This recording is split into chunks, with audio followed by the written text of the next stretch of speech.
Picture this. 3 individuals board a flight with carry-on luggage. Upon arrival at their destination, as fellow passengers wait for their suitcases, chaos.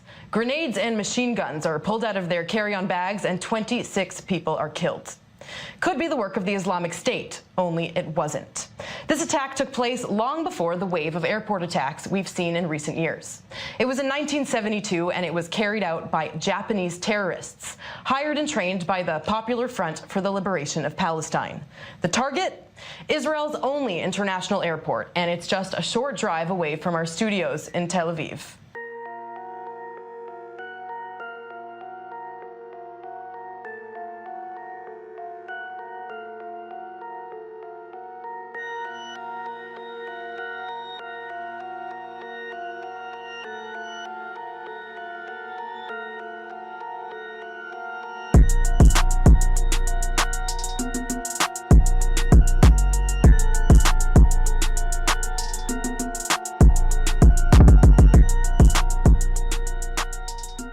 Saludos, espero que se encuentren bien. Hoy estaremos hablando de un caso ocurrido en Israel en el 1972. Los otros días, el investigador privado Fernando Fernández, con quien pude compartir en el episodio número 48 de este podcast, me preguntó si conocía sobre la masacre de Lot. Yo le contesté que no tenía conocimiento de ese evento y él me envió un reportaje de lo que había ocurrido. El tema me pareció bastante fascinante.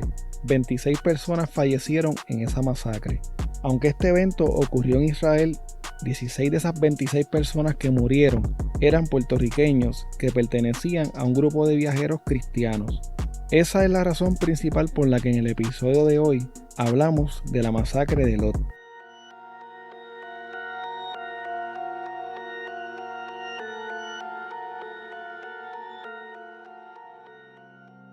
La masacre del aeropuerto de Lot fue un ataque terrorista ocurrido el 30 de mayo de 1972. Ese día, 3 miembros de un grupo llamado el Ejército Rojo Japonés, que según se alega fueron reclutados y entrenados por un grupo palestino llamado el Frente Popular para la Liberación de Palestina, llevaron a cabo un atentado en el aeropuerto de Lot cerca de Tel Aviv, el cual hoy es conocido como el Aeropuerto Internacional Ben Gurion. Además de las 26 víctimas fatales, unas 80 personas resultaron heridas en este ataque. Antes de entrar de lleno a los hechos de este caso, quiero darles un breve trasfondo histórico de los grupos que estuvieron envueltos de una forma u otra en este trágico evento. La rama internacional del Ejército Rojo Japonés fue fundada en el 1971 por una mujer llamada Fusaku Shigenobu, y era una organización formada por un grupo extremista que llevó a cabo ataques a estaciones de policía, robos a bancos y otros actos similares en Japón y en otros lugares. El grupo también era conocido como la Brigada Internacional Antiimperialista, la Brigada de la Guerra Santa y el Frente Democrático Antiguerra. Los objetivos del Ejército Rojo Japonés eran derrocar al gobierno japonés y a su monarquía y promover una revolución a nivel mundial. Algunos de los ataques atribuidos a este grupo, fuera del que estaremos hablando en este episodio, fueron los siguientes. En septiembre de 1974 llevaron a cabo un ataque a la embajada francesa en La Haya. En este ataque, el embajador francés y otras 10 personas fueron liberadas a cambio de que sacaran de la cárcel a un miembro de su organización.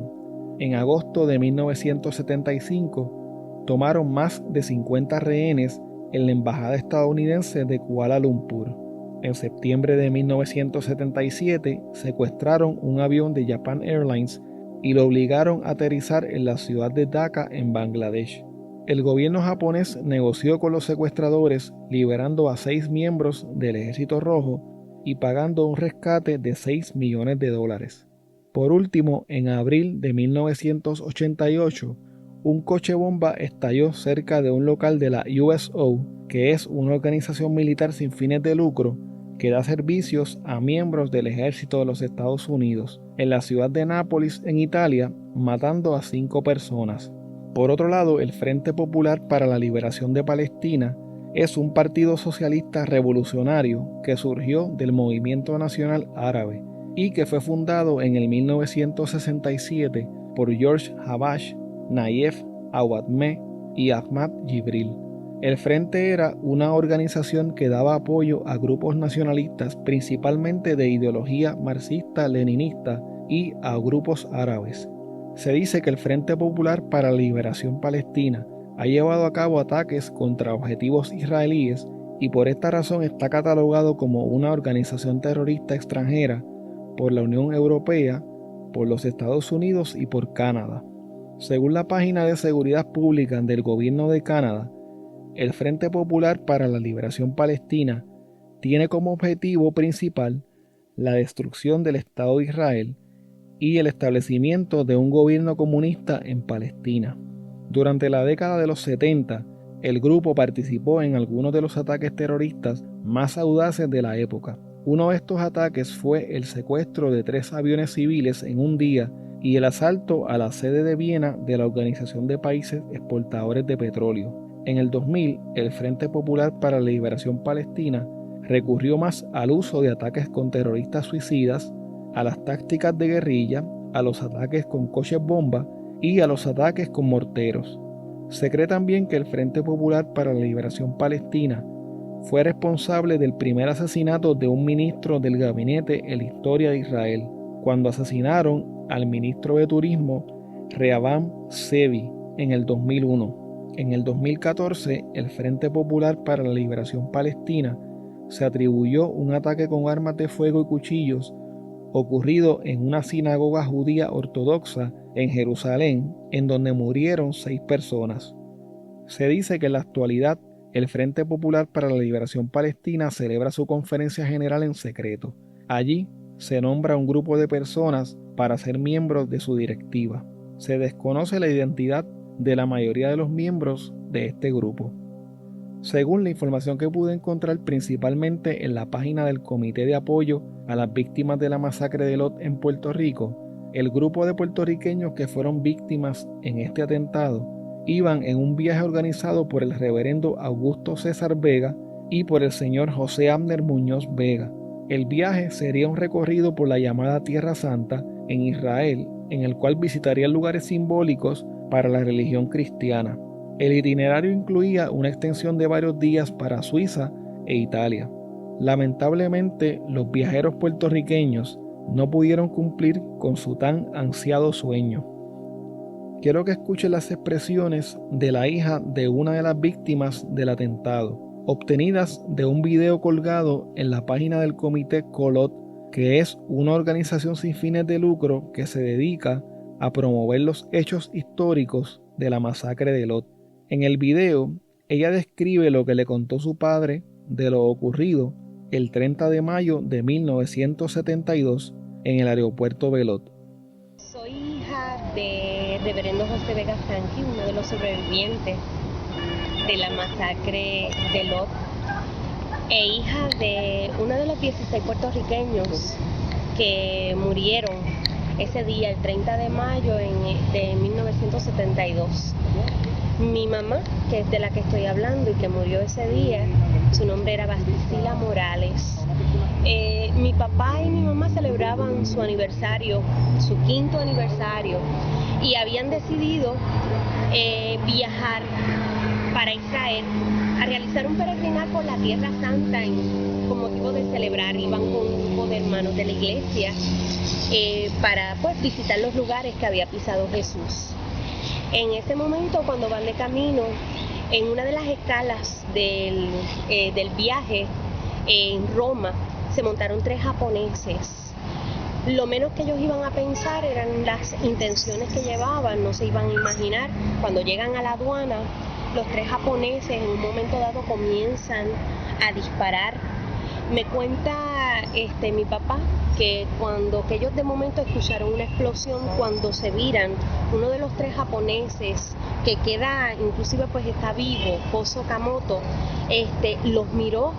Creo que mi mamá dijo: no nos mates, y según lo que me cuentan, con una mirada en ese momento tal vez fuerte, dura, comenzó a dispararles. Mi papá pues tenía un Nuevo Testamento en su traje, el traje que llevaba puesto, y el Nuevo Testamento hizo que la bala que venía hacia él, directamente hacia sus órganos vitales, se desviara. Y pues eso le salvó la vida. Entendemos que fue la mano de Dios la que en ese momento permitió que él viviera. Sin embargo, mi mamá murió en el acto.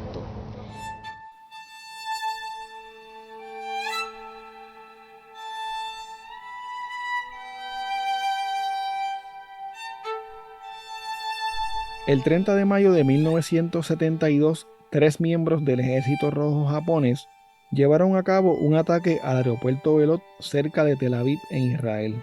Los hombres llegaron a eso de las 10 de la noche al aeropuerto Belot a bordo de un vuelo de Air France proveniente de Roma. En ese mismo vuelo se encontraban los viajeros puertorriqueños. Los 3 japoneses estaban vestidos de manera elegante y cargaban con estuches de violín, dando a entender que eran músicos. Cuando entraron a la terminal, recogieron rápidamente su equipaje, se acomodaron, abrieron sus estuches de violín y en lugar de tocar una hermosa melodía clásica, extrajeron de sus estuches sendos rifles de asalto BZ-58.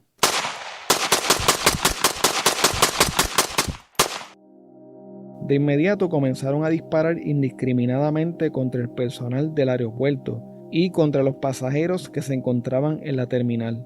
Entre estas personas se encontraba el grupo de viajeros cristianos puertorriqueños. Los terroristas no solo dispararon sus rifles, sino que además lanzaron granadas mientras cambiaban de cargadores para seguir con la masacre. Uno de los atacantes, llamado Yasuyuki Yasuda, fue asesinado accidentalmente en el fuego cruzado por uno de sus compañeros. Otro de los atacantes, Tsuyoshi Okudaira, se movió del terminal hasta la zona de aterrizaje del aeropuerto, disparando a los pasajeros que se bajaban de un avión que recién llegaba. Sin embargo, Okudaira murió víctima de una de sus propias granadas. No se sabe si su muerte fue de forma accidental al dejar caer una de sus granadas o si se quitó la vida intencionalmente. El otro de los atacantes, quien se cree que era el líder del grupo, Koso Okamoto, recibió un disparo de un guardia de seguridad del aeropuerto y fue inmovilizado por un empleado de una aerolínea y arrestado mientras trataba de escapar de la terminal. Existe una teoría de que no todas las víctimas fueron asesinadas por los atacantes, sino que se piensa que algunos pudieron morir en el fuego cruzado que se dio entre los japoneses y la seguridad del aeropuerto. Se cree que debido a que la seguridad del aeropuerto se enfocó más en la posibilidad de un ataque terrorista por parte de algún grupo palestino o árabe, el hecho de que los atacantes fueran japoneses los tomó por sorpresa. Aunque se dice que este ataque fue prácticamente un ataque suicida, se piensa que era parte de una operación a mayor escala que no salió como se había planificado. Los 3 atacantes, Koso Okamoto, Tsuyoshi Okudaira y Yasuyuki Yasuda, habían sido entrenados en Baalbek, en el Líbano. Se alega que la planificación del ataque estuvo a cargo de Wadi Haddad, quien era el jefe de operaciones externas del Frente Popular para la Liberación Palestina, con la ayuda de Koso Okamoto. Las víctimas de este ataque fueron los israelíes Joshua Berkovitz, Zvi Goodman, Aaron Katzir, Orania Luba, Aviva Oslander, Enya Radner, Sprinza Ringel y Adam Samir. También falleció la ciudadana canadiense Lona Sabah.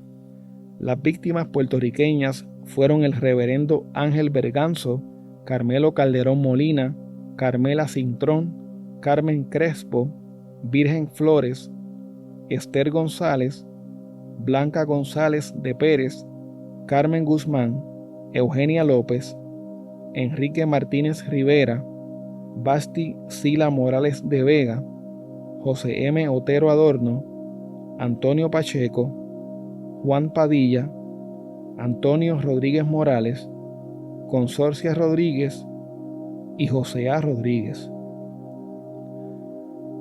Algunos de los sobrevivientes del atentado fueron recibidos por el entonces gobernador Luis A. Ferré en Puerto Rico, quien coordinó con el vicepresidente de los Estados Unidos el envío de aviones para transportar los cuerpos de las víctimas fatales de origen puertorriqueño. Aaron Katzir, una de las víctimas israelíes, era director de la Academia Nacional de Ciencias de Israel y era un presentador de programas radiales de temática científica. Aaron Katzir también era candidato presidencial para las elecciones de Israel de 1973. En su lugar, su hermano, Efraín Katzir, fue electo como presidente de Israel. Al principio, el pueblo japonés no creía en los informes iniciales que apuntaban a que los autores de la masacre de Lot eran ciudadanos japoneses, hasta que un funcionario de la embajada enviado al hospital de Tel Aviv confirmó que Kozo Okamoto era un ciudadano japonés. Okamoto le dijo al funcionario que no tenía nada personal en contra del pueblo de Israel, pero que tenía que hacer lo que hizo porque era su deber como soldado de la revolución. Kozo Okamoto fue juzgado por un tribunal militar israelí y condenado a cadena perpetua en junio de 1972. Durante su juicio, Okamoto no colaboró con sus abogados y protestó cuando ellos solicitaron que se les realizara una evaluación psiquiátrica. Sin embargo, logró evitar ser condenado a la pena de muerte, declarándose culpable.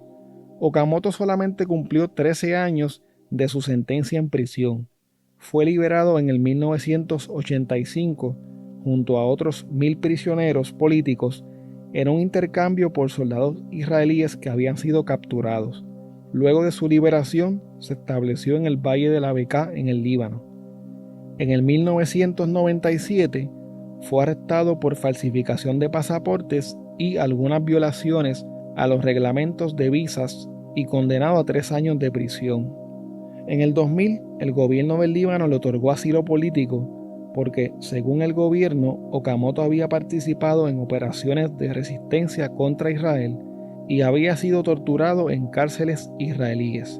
Okamoto todavía es buscado por el gobierno japonés, quien le ha solicitado sin éxito al gobierno del Líbano que lo extradite.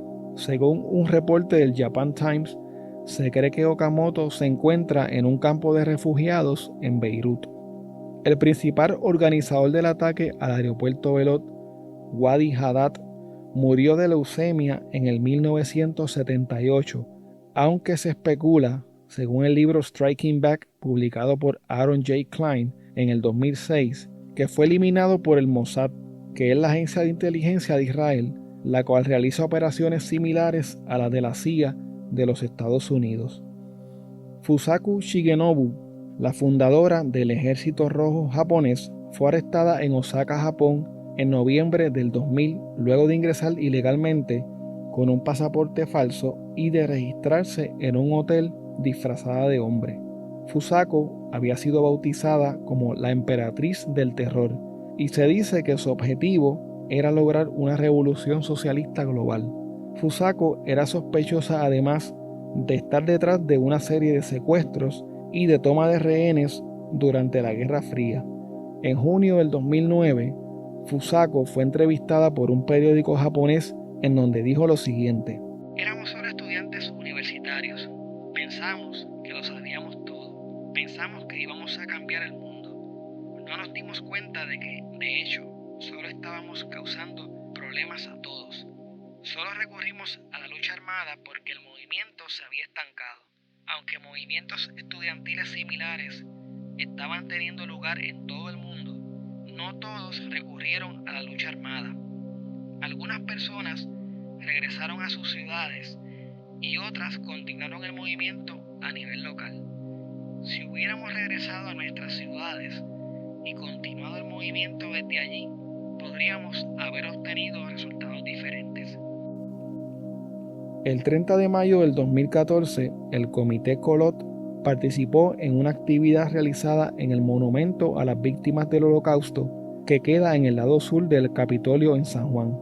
Ese día develaron un monumento como un acto de recordación a las víctimas de la masacre de Lot.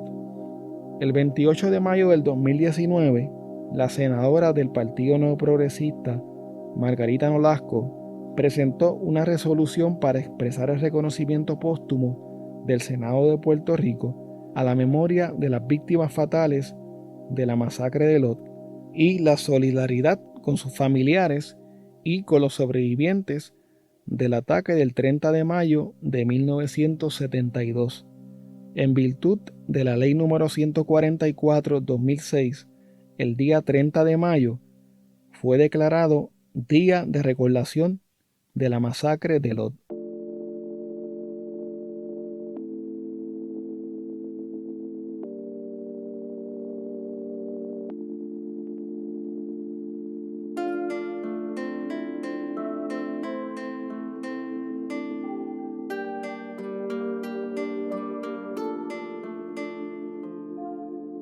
Bueno, hasta aquí el episodio de hoy. Recuerda que puedes contactarnos a través de crimepodpr.com. Síguenos en Facebook, Instagram y Twitter como CrimePodPR, en donde estaremos subiendo contenido relacionado a los temas con los que vamos a estar trabajando y sobre noticias de casos criminales principalmente. Recuerda también suscribirte a este podcast en tu aplicación favorita para podcast y compartirlo con las personas que conoces. También puedes apoyarnos a través de patreon.com/CrimePodPR, en donde vas a tener acceso al contenido que utilizamos para poder hacer las investigaciones, como por ejemplo documentos, enlaces, fotos adicionales a las que subimos a las redes, videos, análisis de los casos, entre otras cosas que vamos a estar añadiendo poco a poco. Muchas gracias y hasta la próxima semana.